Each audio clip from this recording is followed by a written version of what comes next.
Halo semuanya, selamat datang kembali di channel Vipcode Studio bersama saya Saifullah. Di video kali ini kita akan melanjutkan series Postsak Next.js membangun toko online, di mana kita akan coba untuk membuat sistem login. Nah, jadi untuk membuat sistem login, kita akan memanfaatkan sebuah library namanya adalah Nextauth. Nah, ini ada di Nextauth.js, atau kita buka melalui npm. Kita lihat versi terbaru dari Nextauth JS ini ada di versi berapa. Nah, ini dia ada di versi 4.24.5. Oke, kita coba install npm install nextauth at 4.24.5. Mungkin buat teman-teman yang mengikuti series pembelajaran Next.js di YouTube saya, itu kita menggunakan Nextauth untuk autentikasinya. Nah, sekarang kita akan coba untuk membuat fungsi. Di sini kita bisa buat export async function sign in. Ya, karena kita akan buat untuk login, dia mungkin nanti butuh sebuah parameter yaitu email. Email ini berupa string. Nah, kemudian di sini kita akan lakukan query ya. Query ini sebetulnya sama dengan yang ada di dalam sign up untuk mengecek apakah usernya ada di dalam database atau enggak. Karena kalau login nggak ada di database berarti kan nggak bisa login. Nah, ini mungkin bisa saya kopikan aja untuk query dan juga snapshot serta datanya dari yang method sign up. Ini saya kopikan, saya paste ke sini ya, karena ini sama betul. Tinggal saya ubah user data ini jadi email langsung ya. Oke, jadi query ke mana? Ke collection di dalam Firestore, yaitu collection user, di mana email itu sama dengan email yang kita kirimkan melalui parameter. Ya, kemudian ada snapshot ya, dengan kita lakukan get documents menggunakan query tersebut dan kita tangkap datanya ya, lalu kita mapping. Nah, di sini saya tinggal cek if data return data indeks ke 0. Kalau nggak ada, saya return null. Oke, ini untuk fungsi sign in-nya di dalam service Firebase. Kita akan masuk sekarang ke dalam API. Kita akan buat sebuah folder. Di sini yaitu auth. Oke, kemudian di dalamnya saya akan bikin sebuah file, kurung siku. Kemudian di dalamnya ada .3 nextauth.ts. Nah, di dalam sini kita akan bikin const out option. Ini tipenya Nextauth options. Oke, kemudian kita gunakan session.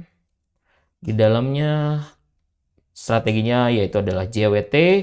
Lalu kita buat secret. Nah, secret ini kita ambil nanti dari process.env.nextauth secret. Nah, kita tambahkan dulu sekarang di env lokalnya. Di bawah ada nextauth_secret. Nah, ini bebas saja untuk secret sebetulnya ya. Ini mungkin saya tulis aja Vipcode Studio ya. Ini bebas. Mau dibikin angka acak biar lebih safety juga boleh ya. Kita kembali, terus kita tambahkan providers. Ini kita perlu import dulu, import credentials provider from nextauth/provider/credentials. Oke, baru di sini kita panggil credential providers. Kemudian di dalamnya kita akan kirimkan parameter. Ya, di sini type berupa credentials. Lalu ada name. Sama ya, ini credentials tapi huruf C besar. Lalu credentials-nya yaitu adalah berupa email. Email ini mungkin nanti punya label, email, dan tipenya email. Lalu password, kita gunakan label, password, dan tipenya juga password. Lalu di sini kita butuh asynchronous authorize. Nah, dia butuh parameter yaitu credentials. Kemudian di sini saya akan tangkap const email dan password. Sama dengan credentials s. Di sini kurung kurawal email berupa string dan password berupa string. Oke, kemudian saya buat seperti ini, const user sama dengan await sign in. Nah, sign in ini kita panggil dari fungsi yang tadi kita buat ya, atau kita import juga boleh. Nah, kita import di sini sign in from @lib/firebase/service. Oke, ini kita cek dulu. Oke, harusnya menggunakan kurung, kurawal. Nah, ini ada typo kayaknya. Makanya tadi auto suggestion-nya nggak muncul. Nah, harusnya sign in. Oke, nah kemudian di sini dia butuh parameter yaitu email. Tinggal dicek if user, maka kita akan lakukan password confirm ya. Jadi kita cek dulu nih, passwordnya udah bener nggak? Nah, untuk ngeceknya gimana? Itu adalah menggunakan compare dari bcrypt. Nah, yang di compare apa? Yang di compare adalah password yang diinputkan oleh user dengan user.password atau password yang ada di dalam database. Nah, seperti ini.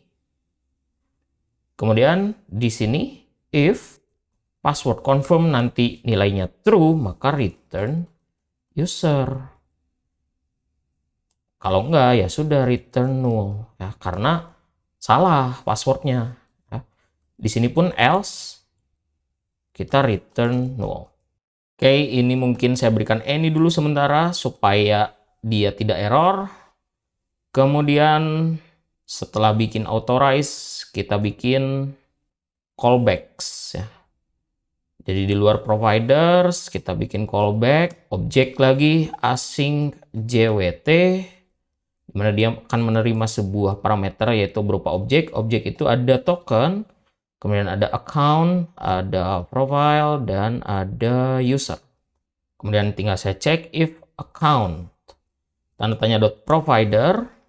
Jadi saya akan cek providernya apakah dia credentials. Kalau kredensial, saya akan set token.email dengan user.email, lalu token.fullname, saya akan set dengan user.fullname, kemudian token.phone sama dengan user.phone, dan token.role saya isi dengan user.role. Tinggal saya return token.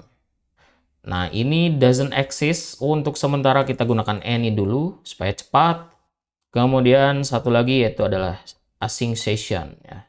Dia akan menerima sebuah parameter, di dalamnya ada session dan token. Ini juga kita berikan any dulu sementara. Kemudian kita cek if email in token, maka kita set session.user.email sama dengan token.email. Lakukan untuk yang lain juga. Ini mungkin saya kopikan ya, 4 biji. Yang mana di sini full name, kemudian ada phone, dan satu lagi yaitu adalah role. Oke, tinggal saya return session. Oke, session sudah ya. Kemudian kita akan coba untuk tambahkan pages. Ya, karena kita akan langsung custom halamannya, jadi saya akan arahkan ke /out/login. Terakhir tinggal saya export default next out. Jangan lupa import dari next out next. Kemudian di sini out options untuk parameternya. Oke, sudah. Kemudian saya akan masuk ke app.tsx untuk memberikan session providernya. Jadi kita bungkus untuk setiap komponennya supaya bisa menjalankan session. Ya. Di sini session provider. Jangan lupa import dari Next.out.React. Kemudian kita masukkan yang sebelumnya di sini. Lalu session. Ini dia butuh sebuah parameter yaitu adalah session lagi. Nah, di sini perlu kita modifikasi sedikit. Jadi bukan page prop saja, tapi di sini isinya ada session dan juga page props itu sendiri. Nah, seperti ini ya. Jadi sudah kita bungkus ke dalam session provider, lalu kita akan coba untuk panggil sekarang kita bikin ya di dalam login.tsx ini. Nah, mungkin sama seperti register, kita akan bikin register view. Berarti di sini kita akan bikin folder baru, login. Ya. Isinya ada index.tsx dan juga login.module.scss. Nah, nanti mungkin sebetulnya fungsinya hampir sama. Jadi mungkin saya akan kopikan aja ya semuanya dari register terlebih dahulu. Terus yang ini juga sama ya. Untuk CSS-nya kita kopikan. Saya mungkin ubah ini jadi login. Login. Kemudian juga untuk stylenya. Jadi stylenya ini saya akan ubah semua. Ini Ctrl D ya, supaya mensort semua yang style.register. Saya akan ubah jadi style.login. Nah, seperti ini ya. Jadi barusan saya Ctrl D supaya masuk atau gunakan Command D kalau di Mac. Oke, kita perbaiki sedikit. Yang ini bukan register tapi jadi login. Errornya biarkan, nanti kita akan gunakan lagi. Nah, kemudian untuk formnya, saya cuma butuh email dan password. Jadi yang font dan juga full name saya hapus. Kemudian yang ini saya ubah lagi jadi login, bukan register ya untuk buttonnya. Dan yang ini saya ubah don't have an account ya. Sign up here gitu ya. Jadi ini kalau misalkan belum punya akun. Nah, ini nggak bisa pakai kutip kayak gini langsung, ini bisa akalinnya kayak gini. Nah, ya jadi dia ada kutipnya harusnya. Oke, ini arahkan ke /register. Kemudian saya tambahkan di sini query ya. Jadi nanti saya maunya adalah kalau saya masukkan URL /dashboard, kemudian saya login, maka nanti ketika saya sudah login masuknya ke /dashboard tersebut, nggak ke home gitu ya. Kecuali nggak ada sama sekali query-nya ya. Jadi di sini mungkin saya akan ambil callback URL. Nah, di sini mungkin ada string atau bisa juga string array query.callback URL atau kita arahkan ke slash. Nah, seperti ini. Lalu setelah itu mungkin saya akan ubah sedikit ya di bagian data ini. Kita tutup dulu. Nah, ini mungkin saya akan hapus ya sampai sini. Terus saya akan ubah dia jadi try. Kita panggil const rest sama dengan await sign in. Sign in ini dari Nextauth React dengan tipenya yaitu adalah credentials untuk providersnya. Lalu kita kirimkan parameter yang lain, itu ada redirect, dia nilainya false. Lalu email, ini kita ambil dari form email value. Lalu ada password, kita ambil dari form password value. Dan juga ada callback URL. Nah, ini mungkin untuk callback URL, saya ngeceknya gini, array dot is array callback URL. Kalau dia adalah array, maka yang diambil adalah callback URL 0. Tapi kalau misalkan bukan, kita ambil callback URL aja ya. Atau sebetulnya ini juga bisa lebih singkat lagi, mungkin ini saya hapus ya. Ini langsung saja saya bikin kayak gini, ini saya hilangkan, dan yang ini saya langsung akan masukkan dia ke dalam sebuah string. Nah, ini harusnya aman. Dan di sini setelah rest kita akan cek if. Kalau nggak ada error ya, not trace error. Kemudian kita set is loadingnya jadi false. Dan kita akan coba mungkin form dot reset. dan juga push ke callback URL. Kalau ada error, set is loading-nya jadi false juga. Lalu kita set error. Errornya misalnya email or password is incorrect gitu ya. Kemudian kita juga harus lakukan catch di sini karena menggunakan try.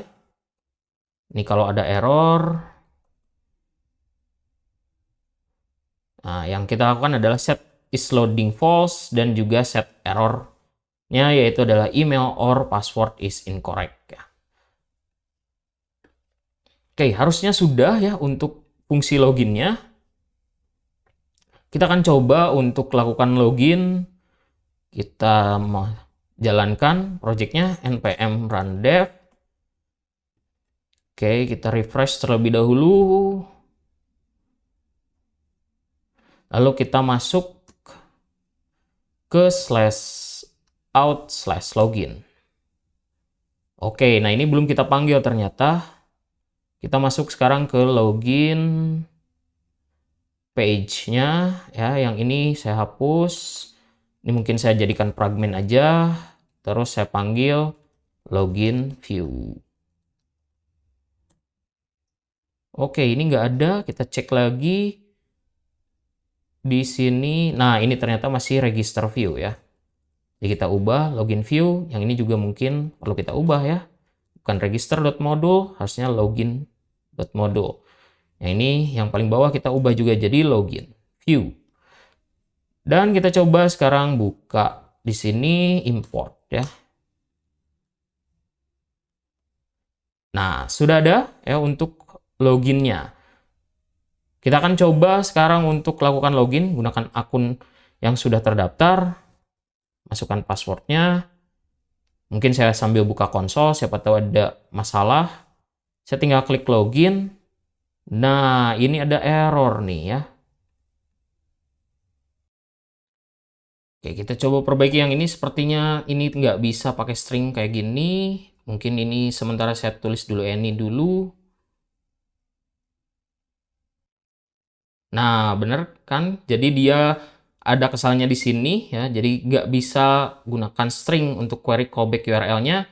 Nah, ini sudah masuk, sessionnya sudah ada. Kita cek juga.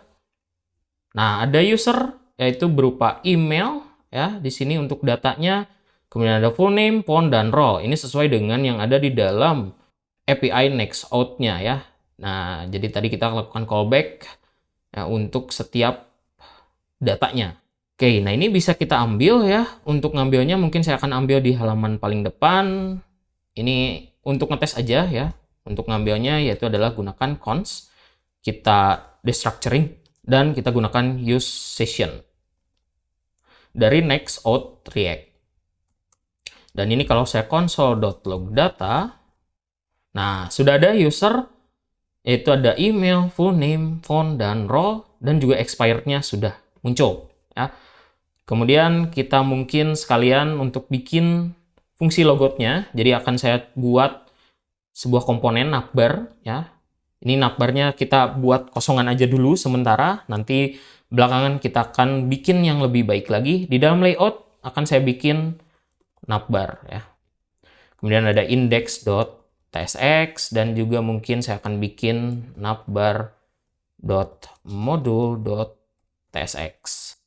Nah, di sini saya akan bikin const navbar sama dengan arrow function, kemudian return berupa div yang mungkin di dalamnya ada button lah ya. Oke, buttonnya login dan logout. Nanti kita akan cek seperti ini jadi const ada data sama dengan use session. Ini import dari NextOut. Teksnya mungkin saya akan ubah data. Kalau ada berarti tulisannya logout, kalau nggak ada login. Ya. Kemudian di sini on click mungkin kita cek kalau ada data. Maka jalankan sign out. Ini import dari NextOut React. Kalau nggak ada, sign in. Nah, sign in ini diambil dari Nextouts React ya. Kita coba untuk mungkin kasih styling sedikit di sini, berarti kita import styles from. Oke, ini salah ya. Harusnya ini ada di index. Oke, ini harusnya navbar.module.scss. Oke, kemudian stylenya kita ambil dari navbar.module.scss. Ya, salah tadi ternyata extensionnya. Oke, kemudian kita tinggal kasih class name dan juga kita berikan styles.navbar. Nah, ini mungkin saya kasih style langsung di sini, navbar. Untuk navbarnya misalnya display flex, line item center. Nah, ini justify content flex end untuk sementara karena hanya ada button aja. Lalu mungkin width 100%, kemudian height-nya itu 80 pixel misal. Dan ini sementara aja, background color hashtag 000. Kemudian color-nya kita berikan hashtag FFF. Nah, nanti kita akan ubah, perbaiki, sesuaikan dengan UI yang lebih proper. Kemudian kita berikan class name. Di sini styles.navbar button. Di sini dan button. Di sini background color kita kasih FFF. Kemudian bordernya none. Kita berikan padding 12 pixel, 16 pixel. Color hashtag 000. Kita export default navbar. Oke, kembali lagi ke app. Ini import dan harusnya sekarang sudah muncul. Oke, sudah ada navbar. Ini, nah ya, dia sudah ada. Mungkin kita bikin position fix ya. Sekalian position fix biar dia turun ke bawah kalau di scroll. Oke, ini sudah ada. Mungkin saya akan berikan padding sedikit ya. Padding 20 pixel lah. Oke, sudah ada. Kemudian cursor point untuk buttonnya. Dan kalau saya klik logout, nah sekarang aman. Saya login. Oke, saya masuk. Gunakan akun yang sudah terdaftar. Saya login lagi. Aman. Sekarang sudah muncul lagi logoutnya. Saya logout lagi. Oke, sudah aman. Kita coba sekarang untuk push ya, git add, spasi titik, git commit. Kemudian di sini yaitu adalah fitur ya, berupa login. Oke, nah sebelum saya push, saya mungkin akan siapkan satu tadi, yaitu adalah env lokal, yaitu env-nya ada Nextouts secret. Jadi sekarang kita masuk ke Vercel, lalu masuk ke hosting kita, lalu kita masuk ke setting, terus saya tambahkan environment variable baru, kita sesuaikan yaitu adalah Nextouts secret, tadi adalah Pipcode Studio. Ya, kita tinggal save. Nah, ini sudah masuk harusnya Nextouts secret. Sekarang tinggal kita push ya. Jadi ini sudah berhasil juga barusan untuk commit-nya. Git push origin master. Oke, sudah ya, sudah di push. Tinggal tunggu project-nya di deploy. Oke, kita coba sekarang buka di hostingnya. Kita coba masuk. Nah, ini sudah ada login ya. Kita coba login. Oke ya, ini sudah berhasil login. Kita coba afif@gmail.com. Lalu password 123456778. Kita login. Oke, kita tunggu. Nah, ini sudah berhasil ya untuk loginnya. Mungkin saya coba logout. Nah, sudah bisa. Saya login lagi. Gunakan email yang sama, tapi passwordnya salah. Saya login. Nah, email or password is incorrect. Atau saya balik sekarang, passwordnya benar, emailnya salah. Saya login. Oke, sama. Email or password is incorrect. Ya, tapi kalau saya email dan passwordnya benar, ini aman. Ya, sudah bisa login dan juga sudah bisa logout di dalam hostingnya. Jadi itu ya, kita sudah berhasil membuat fitur login untuk aplikasi toko online kita. Mungkin cukup sekian untuk video kali ini. Jangan lupa untuk subscribe, komen, like, dan share video ini. Kita ketemu lagi di video berikutnya.